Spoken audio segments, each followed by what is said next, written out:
Bonjour à toutes et à tous. Je souhaitais tout d'abord vous dire à quel point je regrettais de ne pas être parmi vous aujourd'hui.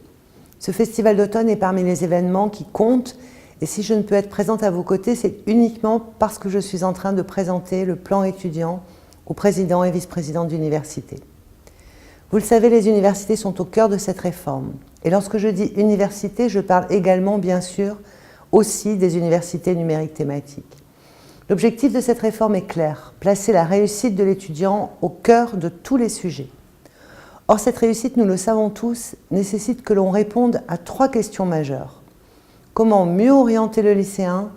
Comment mieux l'accompagner dans une filière qui corresponde à ses attentes?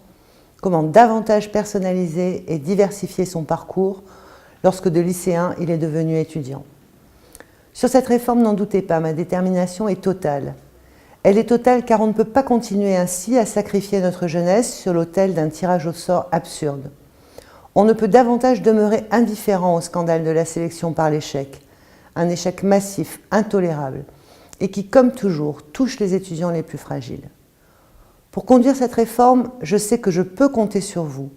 Je sais que je peux compter sur tous ces établissements impliqués dans les UNT et qui savent depuis longtemps déjà combien le numérique, lorsqu'il est utilisé aussi bien que vous le faites, est un formidable outil de réussite.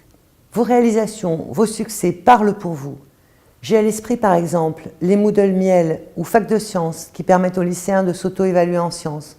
Je pense encore à ces outils d'aide à l'orientation que sont les MOOC d'introduction à la psychologie ou au STAPS, ou encore la plateforme proposée par l'UVED pour présenter les métiers de l'environnement et les formations qui permettent d'y accéder. Je songe enfin à la personnalisation et à la diversification des parcours que permet le projet Socle et ses 28 cours clés en main, ou encore à la licence de droit à distance qui permet de l'obtenir en seulement 2 années. Parce qu'elles sont aujourd'hui réunies en une seule association, les universités numériques thématiques voient leur lisibilité et leur visibilité renforcées. Elles jouent un rôle structurant pour la transformation de la pédagogie et des usages. Chacun connaît les nombreuses ressources éducatives que vous mettez à disposition de tous afin d'accompagner l'orientation, de faciliter les remises à niveau, renforcer la flexibilité des parcours ou encore permettre aux établissements de repenser la formation continue ou l'ouverture à l'international vers les pays de la francophonie. Enfin, le rôle que vous jouez en matière d'acquisition de compétences nouvelles est fondamental. Il faut évidemment citer le célèbre dispositif PIX qui permet de valoriser les compétences numériques. Je tenais donc à adresser mes remerciements à tous ces établissements d'enseignement supérieur qui, en répondant présent aux appels à projets des 8 thématiques de l'université numérique, contribuent à rendre possible cette transition vers une meilleure orientation et une plus grande réussite de nos étudiants.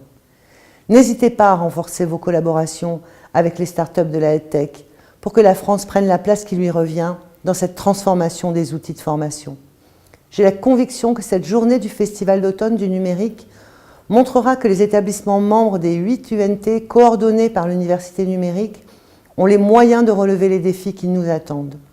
Je le sais, nous le savons, mais disons-le plus fort et plus haut encore pour que les étudiants et les enseignants s'approprient davantage qu'ils ne le font aujourd'hui les formidables outils que vous mettez à leur disposition. Je vous remercie.